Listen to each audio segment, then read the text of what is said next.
وأشهد أن محمدا رسول الله. حي على الصلاة.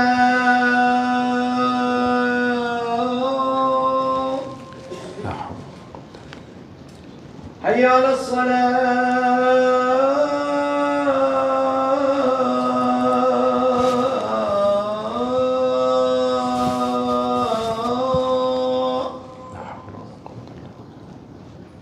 حي على الفلاح.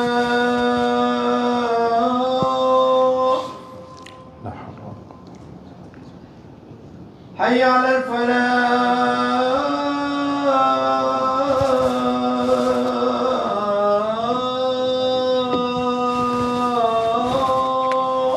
لا حول. الله أكبر الله أكبر. لا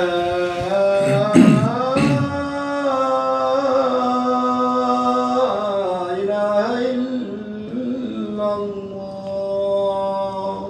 لا إله إلا الله سيدنا محمد.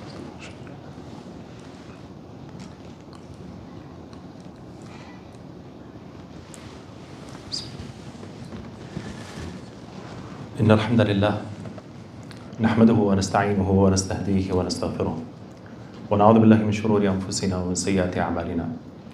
من يهده الله فهو المهتد ومن يضلل فلن تجد له وليا مرشدا. وأشهد أن لا إله إلا الله وحده لا شريك له وأشهد أن محمدا عبده ورسوله. بلغ الرسالة أدى الأمانة نصح الأمة كشف الغمة وجاهد في الله حق جهاده وتركنا على المحجة البيضاء ليلها كنهارها لا يزيغ عنها إلا هالك. وصلوات الله وسلامه عليه وعلى آله وأصحابه ومن سار على نهجهم واقتدى بسنتهم وهديهم إلى يوم الدين. أما بعد. My dear respected brothers and sisters, Assalamu alaikum wa rahmatullahi wa barakatuh. Allah subhanahu wa ta'ala mentioned in his book, Surah Al-Baqarah, actually at the middle of Surah Al-Baqarah, ayah number 143, he said, وَكَذَلِكَ جَعَلْنَاكُمْ أُمَّةً وَسَطًا لِتَكُونُوا شُهَدَاءَ عَلَى النَّاسِ وَيَكُونَ الرَّسُولُ عَلَيْكُمْ شَهِيدًا. Which means, and so we made you believers, stuck to the believers, to all of you, and so we have made you a middle ummah, which means over here an upright community, upright and just community, so that you may be witness over humanity, you may be witness over humanity, and that the messenger may be witness over you. Please remember this ayah. Remember this ayah as it will be the core of our subject today, which is citizenship in Islam, al-muwatana fil Islam. And let me go back a little bit to connect the dots with you and to answer the question, why are we talking about this subject today? Why are we talking about the citizenship in Islam today? If you recall, in the previous few khutbah, I started to share with you some of the lessons learned from the entire khutbah series, because we finished the whole series which entitled Immigration and Integration, Al-Hijra wal-Indimaj, and which we covered in this masjid over the last 2 years. So at the end of that series, I started to give some lessons related to the entire series. Crucial lessons that will help us to create a roadmap in building the Muslim community identity. Because until now, we didn't build the Muslim community identity. We need to build that by following the footsteps and the methodology of our beloved Prophet Muhammad sallallahu alaihi wasallam and what he did in his immigration into Medina. Building a Muslim community identity that contributes effectively, not only for the Muslims, but to contribute effectively to the reform and development of our country, Canada. In previous khutbah, I covered 3 of those top 5 lessons that I would like to share with you. I covered 3 of them. And just to remind you, the first one was that I learned from that series and from the actions of Prophet Muhammad sallallahu alaihi wasallam in Medina. I learned that addressing society's major issues is part of da'wah. And there's a huge misconception about that part, because we think the da'wah only to call the people to Allah. But if you follow the track of all the prophets that they mention in the Quran, part of their da'wah was to solve side by side. When they called to Allah subhanahu wa ta'ala, side by side, they were solving a major issue for their people. As our Prophet Muhammad sallallahu alaihi wasallam was the final messenger from Allah, and his message, Islam, is the final and the most comprehensive message from Allah. So part of his da'wah was to reform multiple major issues in all aspects of life. Not one issue like the previous prophets, but multiple issues in social, economic, educational, political, health, environmental, media, and family. And we saw that and what he did in the Medina in all these aspects. This brought us to the second exciting lessons that I learned for the first time from looking to the seerah from that perspective. That Prophet Muhammad sallallahu alaihi wasallam, he executed all these multiple comprehensive reforms. He executed them simultaneously, rather than sequentially. He initiated phases 1 of all the 10 projects that I managed to count it, within the first few months of his arrival to the Medina. And this included building the masjid, if you recall, and initiating the education and media reform within the masjid, then establishing the brotherhood, then setting up the Medina's market, writing the Medina's document, al-wathiqa. Then he initiated in parallel within that document also, order what is right and forbid the wrongdoing and make it part of the social culture. Additionally, he started also to work on the family, health, and environmental reforms. All the initial phases of these 10 projects were initiated in the first 4 to 6 months of his arrival to the Medina. And that's what really surprised me. This was his methodology in building the Muslim community identity that we are missing right now, and we are not practicing right now. Maybe some of us talking about the comprehensive of Islam, but there is a huge mistake in our approach, in the methodology, how we build that community, that we need to work in parallel. He did not focus on building the masajid and the schools for the first 20 years, and then move to the economy, then politics, then health, then environment. That was not his methodology. His methodology, sallallahu alaihi wasallam, for building the Muslim community identity was simultaneously rather than sequentially. And this by itself raised to me and to all of you a major question. How can these objectives be achieved in today's context? How we can work in parallel and simultaneous in all these issues? Because of limited resources and licensing restriction, there is no such an Islamic organization can implement all these comprehensive reforms simultaneously. And the answer for these questions is in the remaining 3 lessons, because I told you 5 lessons and only I shared with you 2 lessons. So the remaining 3 lessons, those are the keys. And those what the Prophet ﷺ, he focused on in the Medina. And we are not practicing it right now. The first one is the ummah work. The second one, citizenship in Islam, which is our subject today. And the third one, the collaborative leadership. The principle of ummah work, not ummah talk. Ummah work, not ummah talk, was discussed in my previous khutbah, the farewell khutbah of Prophet Muhammad sallallahu alaihi wasallam, and you can refer to it last month. And I considered it's the core principle that will enable us to access specialized resources of the Muslim community to support a wide range of reform projects simultaneously. Today, inshallah ta'ala, and the next month khutbah, inshallah, I will focus on the 4th crucial lesson, which is citizenship in Islam. This is why I'm talking about citizenship in Islam. Many Muslim immigrants, they lack clarity regarding this concept, and they think that this is contradicting with Islam.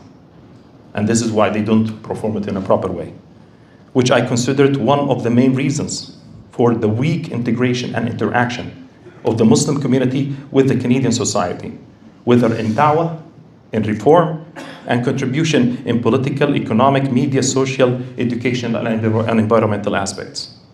It's important to note that when I talk about integrating over here in the Canadian society, please don't go to the extreme. We are Ummah Wasat. Please don't go to the extreme. I don't mean by that a dissolution, the waba, and loss of Islamic identity. That I call it a negative, this type of integration, I call it a negative integration. What I'm referring over here to is a positive integration, which involves actively participating in the reform, the advocacy, and contribution to the Canadian society while preserving our Islamic identity. Citizenship in Islam, al-muwatana fil Islam, has a fiqh section. There is a fiqh section called fiqh al-muwatana, the fiqh of citizenship, or the fiqh of residency even. Because before there were no citizenship, there were residency. Any place that you reside in, you should contribute over there. And that type of fiqh, the fiqh of residency or fiqh of citizenship, it falls under a broader sector. We call it, in the Sharia, we call it fiqh al-siyasa al-shar'iyya. Fiqh al-siyasa al-shar'iyya. The fiqh of Sharia politics. And only few scholars who can be counted on your hands have written about that area of fiqh. Starting from Ibn Taymiyyah. Ibn Taymiyyah was the first one who was talking about the siyasa al-shar'iyya. While thousands of scholars are specialized in the different type of fiqh, like fiqh al-ibadat, fiqh al-mu'amalat, the fiqh of worship, and the fiqh of dealings, and other type of fiqh. Due to the importance of the subject and the lack of time that I have in my khutbah, I will divide this topic into two khutbah. In today's khutbah, inshallah, I will discuss the Muslims' nation role as a witness on the other nations, using the ayah that I began with in my introduction, and this I will use it as an introduction for citizenship in Islam. And inshallah, in the next khutbah, I will talk more details about the Islamic perspective of citizenship, about the duties, about the rights, and also about the guidelines of that type of contribution. My dear respected brothers and sisters, once again to the ayah, just to remind you, وَكَذَلِكَ جَعَلْنَاكُمْ أُمَّةً وَسَطًا لِتَكُونُوا شُهَدَاءَ عَلَى النَّاسِ وَيَكُونَ الرَّسُولُ عَلَيْكُمْ شَهِيدًا. And so we have made you believers a middle ummah, an upright community, so that you may witness over humanity, and the messenger may be witness over you. In this ayah, Allah subhanahu wa ta'ala, He mentioned to us that one of the honored duties that He blessed this ummah with is to be witness on the people and on the nations from the time of Adam alayhi salam until the day of judgment. This is an honor. It has not been given to any nation except for the Muslim nation, as stated in the Quran. And He prepared us for that honored duty, which is the witness over all the other nations, by making us a middle ummah. Making us a middle ummah, which means upright and just ummah. So, what is the meaning of middle ummah? And what is the meaning of witness ummah? I will try to focus on those two elements in a brief way. The concept of middle ummah, and that concept I can cover it in multiple lectures, but I will just touch base on it. The concept of middle ummah is considered a unique characteristic of the Muslim nation. In this ayah, the middle refers to the upright and just ummah, as mentioned by the Prophet Muhammad ﷺ in the hadith that I will mention inshallah in a few minutes.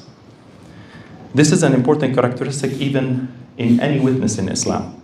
If you want to bring a witness in Islam, as we refer to it, we call it shahid adl, which means a just and fair witness. A witness in Islam may lose their eligibility for witness status if they are found to be unfair or untruthful. تسقط شهادتهم. They will lose that type of witnesses.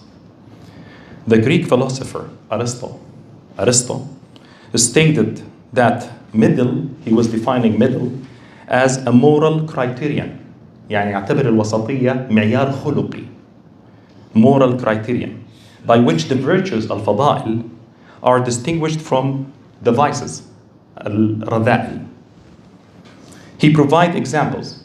He said, generosity, al-karam, being as a virtue because it's the middle ground between two vices, which is the miserliness, al-bukhl, and extravagance, al-israf. يعني يقول أن قضية الكرم هي فضيلة لأنها هي وسط بين رذيلتين, رذيلة البخل ورذيلة الإسراف. Courage, الشجاعة, is a virtue because it's the middle ground between the two vices, which is cowardness, الجبن, and recklessness, التهور. Justice, and this is why we use the justice over here. Justice also is considered a virtue because it's a middle ground between injustice, الظلم, and favoritism, المحاباة. So the ayah teaches us over here, the Ummah of Islam meant to be just and moderate nation if we follow the book of Allah subhanahu wa ta'ala. This means that as a collective body, it should not oppress or favor anyone in its testimony. It's important to note also that applies on the Muslim nation as a whole, not necessarily on every individual within it. يعني هنا تعريف في الشرع يقول هي لمجموع الأمة وليس لجميعها. Because you will find members from the Muslim nation who oppress and who favor others in their testimony. And therefore Allah subhanahu wa ta'ala mentioned in the rest of the ayah that the Prophet Muhammad sallallahu alayhi wa sallam will be a witness on his ummah members if they deviate from justice and moderation. Because Allah subhanahu wa ta'ala, He said, وَكَذَلِكَ جَعَلْنَاكُمْ أُمَّةً وَسَطًا لِتَكُونُوا شُهَدَاءَ عَلَى النَّاسِ وَيَكُونَ الرَّسُولُ عَلَيْكُمْ شَهِيدًا. Because some of the ummah of Prophet Muhammad sallallahu alayhi wa sallam, they will deviate as individuals from that aspect. That was regarding the middle ummah in brief. Now, what about the witness of ummah concept? The witness of ummah concept, there are two status of the ummah witnesses. One at the day of judgment and the other one in the dunya. And most of the scholars, when they talk about that ayah, they focus on the witness of the day of judgment because there is a clear hadith talking about that in Sahih al-Bukhari. Regarding the witness at the day of judgment, a clear hadith, as I mentioned, in Sahih al-Bukhari that Abi Sa'id al-Khudri radiyallahu anhu ardah, he said that the Prophet sallallahu alaihi wasallam said, يدعى نوح يوم القيامة فيقول لبيك ربي وسعديك يا رب. يقول لبيك وسعديك يا رب. فيقول هل بلغت؟ فيقول نعم. فيقال لأمته هل بلغكم؟ فيقول ما أتانا من نذير. فيقول من يشهد لك؟ فيقول محمد وأمته. فتشهدون أنه قد بلغ. فذلك قوله عز وجل وكذلك جعلناكم أمة وسطا لتكونوا شهداء على الناس ويكون الرسول عليكم شهيدا. والوسط العدل. الرسول صلى الله عليه وسلم عرف هنا في نهاية الحديث الوسط العدل. Because as I told you, the wasat, it has a different meanings, but over here in this ayah, al-wasat al-adl. The meaning of the hadith that narrated on Abi Sa'id al-Khudri radiyallahu anhu Allah, he said that the Prophet sallallahu alaihi wasallam said that Nuh will be called on the day of judgment and he will be asked, did you deliver the message? He will say, yes. Then the people or the nation, his nation will be asked, did he deliver the message to you? They will respond, no messenger came to us. So then Nuh will be asked, who will testify for you? Means, do you have any witnesses? So he will say, Muhammad and his nation.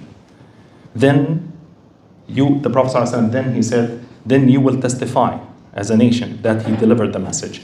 Then Prophet Muhammad ﷺ recited the ayah, وَكَذَلِكَ جَعَلْنَاكُمْ أُمَّةً وَسَطًا لِتَكُونُوا شُهَدَاءَ عَلَى النَّاسِ وَيَكُونَ الرَّسُولُ عَلَيْكُمْ شَهِيدًا. And then he said, middle is justice. He gave a definition for the middle over here is justice in this specific ayah. On the day of judgment, the Ummah of Islam will testify on the other nations On that day, nobody is allowed to speak or to talk. Even the angels, even Jibreel alayhi salam, without the permission from Allah subhanahu wa ta'ala. يوم يقوم الروح والملائكة صفا لا يتكلمون إلا من أذن له الرحمن وقال صوابا. On that scary day, the Ummah of Islam will testify on the other nations. We will testify on the Persian and the Roman empires, the European and the American nations, nations that we met and we interacted with. This is understandable for us. But how come we testify on nations that we didn't see? How come we testify on nations that we didn't see? This is a valid question. On nations that existed long before our time, such as Nuh and Salih and Shu'aib and other nations. Because there's another hadith in Sahih al-Bukhari talking about different type of prophets and nations, not only the Prophet Nuh alayhi salam, as stated in that hadith. Our testimony, as the scholars they said in this hadith and this ayah, our testimony for the people who we didn't see and the nations that we didn't see, they said, our testimony is based on that what we read in the Quran about the stories of the prophets and their people. And we believe that the Quran is the word of Allah and there is no one more truthful than Allah subhanahu wa ta'ala. And based on that, we testify. Based on that, we testify because we have the Quran. We are testifying from our source, the Quran. And we should speak up. And we speak up at the Day of Judgment. Our testimony as a middle ummah put a duty on us to be upright and just, not oppressing or favoring anyone in our testimony. Our witness at the Day of Judgment also put a tremendous duty on us as an ummah to be an active witness in the dunya, in the world. And that's what most of the people, they don't talk about. This is a duty that put us on the day, on the world, in the dunya. Never stay silent by claiming it is not my business. This is a trend. Most of the time we cover our eyes and we say this is not my business. Never stay silent by claiming it is not my business to avoid a trouble and confrontation. But always have the courage to stand up for the truth and to speak only the truth and willing to sacrifice and testifying that truth. Truth that we take from the book of Allah subhanahu wa ta'ala, the Quran. Because we have it here in the dunya. And it has multiple truths. Why we don't talk to the people about it?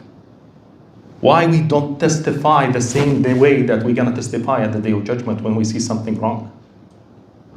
We need to speak up. We are not a silent witnesses.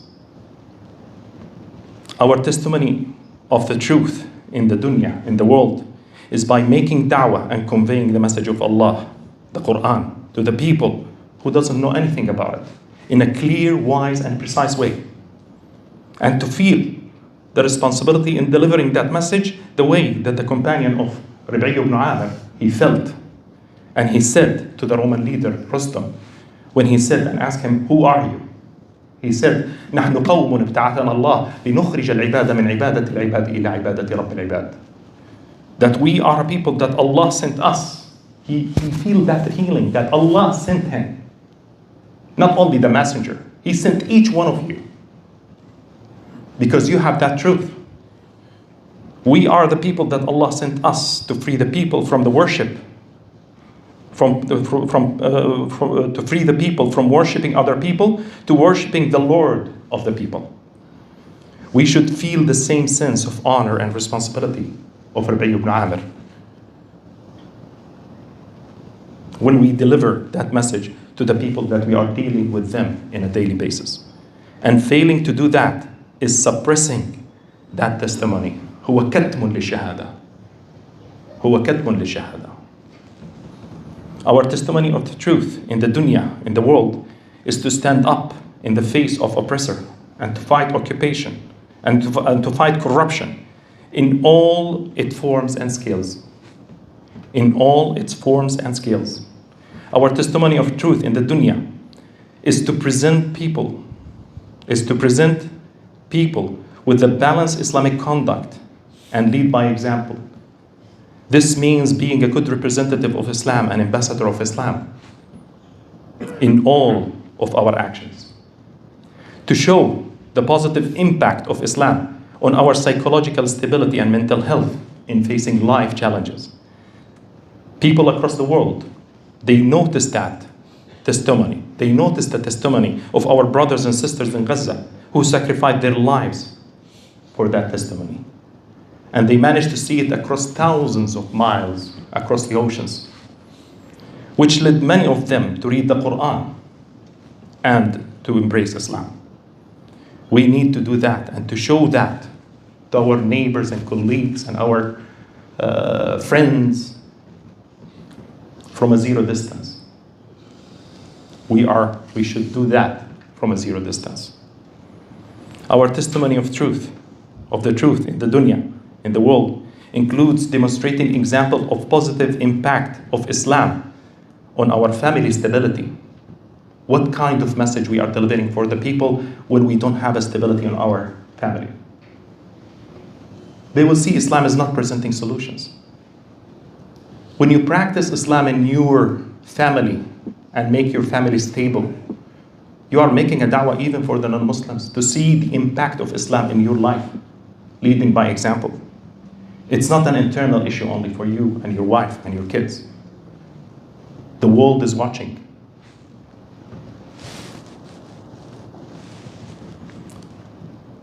They want to see the positive impact of Islam on our family stability, on societal cohesion, and the balanced moral dimension in education, politics, economy, and all our daily dealings. We need to present these type of solutions to them. We need to contribute that type of da'wah to them. Our testimony of truth in the dunya, in this world, as the only nation who has a preserved book, the Quran, till the day of judgment, put a responsibility on our shoulders to guide the people to the truth and to give them the da'wah to Islam. To defend all the prophets in the dunya and to testify the truth the way that we do on the day of judgment. To defend Isa alayhi salam and his mother, Maryam, from the lies mentioned by the Christians. To defend Musa and Dawood and Sulaiman from the lies of the Jews. It is not our duty only to defend the Prophet Muhammad sallallahu alaihi wasallam. It's our duty to defend all the prophets as they are part of our nation. Few days ago, we make fasting for Ashura. One of the key words that the Prophet ﷺ, he said when he arrived to the Medina, and he saw the Jews are celebrating that day and fasting that day. And he realized that they did that because they are celebrating that Musa has been victorious over Fir'aun in that specific day. What did he say? The first word, نحن أحق بموسى منكم. That we have a right in Musa more than you. Because we consider all the prophets are part of Islam and part of the nation of Islam. And the way that we're going to testify and defend them in the day of judgment, it put in our shoulders a way to testify and defend them over here in the dunya. All these forms are part of our testimony of truth in the dunya. أسأل الله تعالى أن يفقهنا في ديننا ويجعلنا ممن يحيون سنة نبينا صلى الله عليه وسلم في جميع قلوب المسلمين على طاعته ونصرة دينه وممن مرجعهم في كل أمورهم كتاب الله وسنة رسوله. أقول قولي هذا واستغفر الله لي ولكم فاستغفروه فيا فوز المستغفرين. استغفر الله.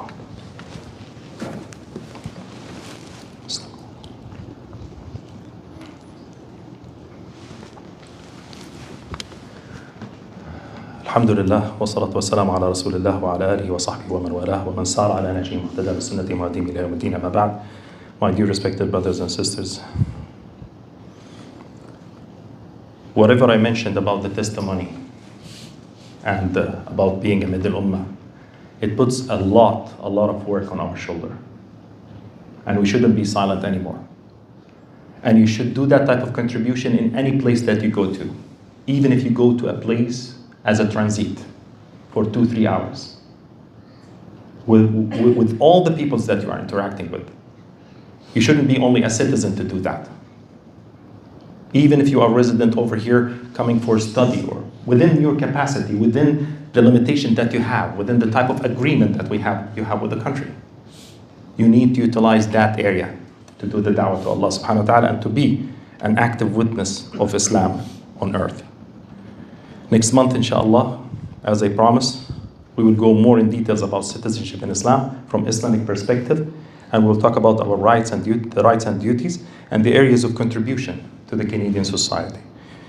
إن الله وملائكته يصلون على النبي يا أيها الذين آمنوا صلوا عليه وسلموا تسليما اللهم صل وسلم وبارك على نبينا محمد وعلى آله وصحبه وسلم تسليما كثيرا اللهم اجعل اجتماعنا هذا اجتماعا مرحوما واجعل تفرقنا من بعده تفرقا معصوما ولا تجعل فينا ولا من بيننا شقيا ولا محروما اللهم اهدنا لخير الأعمال والأقوال فإنه لا يهدي لخيرها إلا أنت اللهم اجعل خير أعمالنا أواخرها وخير أعمالنا خواتمها وخير أيامنا يوم أن نلقاك اللهم من أراد بالإسلام والمسلمين خيرا فوفقه لكل خير ومن أراد بالإسلام والمسلمين شرا فخذه أخذ عزيز مقتدر فإنهم لا يعجزوك واجعل تدبيره في تدميره يا رب العالمين اللهم انصر إخواننا في فلسطين اللهم انصر إخواننا في فلسطين وفي السودان وفي كل مكان يا رب العالمين اللهم تقبل شهداءهم واشف جرحاهم وأطلق أسراهم اللهم إنا نسألك من الخير كله عاجله وأجله ما علمنا منه وما لم نعلم ونعوذ بك من الشر كله عاجله وأجله ما علمنا منه وما لم نعلم ونسألك من خير ما سألك منه نبيك وحبيبك محمد صلى الله عليه وسلم ونعوذ بك من شر ما استعاذك منه نبيك وحبيبك محمد صلى الله عليه وسلم إن الله يأمر بالعدل والإحسان وإيتاء ذي القربى وينهى عن الفحشاء والمنكر والبغي يعظكم لعلكم تذكرون فاذكروا الله العظيم يذكركم واشكروه على نعمه يزدكم ولذكر الله أكبر والله يعلم ما تصنعون وأقم الصلاة.